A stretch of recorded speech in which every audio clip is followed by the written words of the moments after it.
नंदुरबारकरांची अनेक दिवसांची प्रतीक्षा जी आहे ती आता संपली असं देखील म्हणावं लागणार आहे.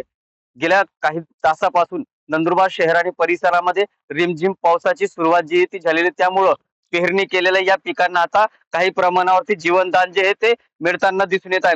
गेल्या अनेक दिवसापासून नंदुरबार जिल्ह्यामध्ये आणि परिसरामध्ये पावसाची प्रतीक्षा जी आहे ती शेतकरी राजाला लागली होती. मात्र वरुण राजाने कृपा केल्यामुळं आता याचा परिणाम जो आहे तो काही प्रमाणावर ते रिमझिमका हो, मात्र पावसाला खऱ्या अर्थानं सुरुवात जी आहे ती झालेली आहे.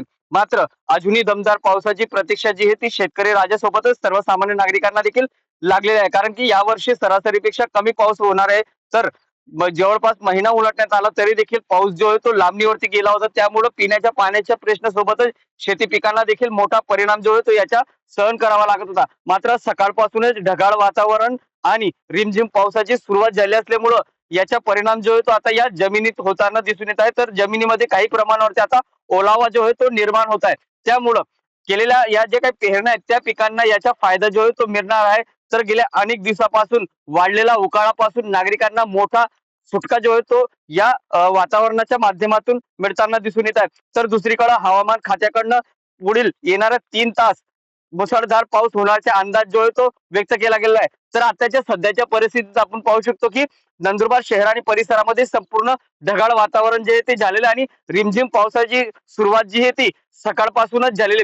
ढगांच्या कडकडाटासह मुसळधार असा पाऊस होणार असल्याचे अंदाज हवामान खात्याकडनं वर्तवण्यात आलेले आहेत. नंदुरबार जिल्ह्यामध्ये रब्बी हंगामात सरासरी 3 लाख हेक्टर क्षेत्रावरती खरीप हंगामाची पेरणी जी ती होत असते. मात्र यावर्षी पाऊस लांबणीवर गेला त्यामुळं अनेक शेतकऱ्यांकडनं पेरणी जी आहे ती खोळंबली होती. मात्र काही शेतकऱ्यांनी बी बियाणं आणि खतं घेऊन ठेवले होते. त्यामुळं नाईलाजाने त्यांना पेरणी जी आहे ती करावी लागली होती. परंतु आज सकाळपासून सुरू झालेल्या या रिमझिम पावसामुळं शेतकरी राजाला याचा मोठा फायदा जो आहे तो होत आहे. तर पिकांना जीवनदान जे आहे ते मिळताना दिसून येत आहे. जितेंद्र बैसाने टीव्ही 9 मराठी, नंदुरबार.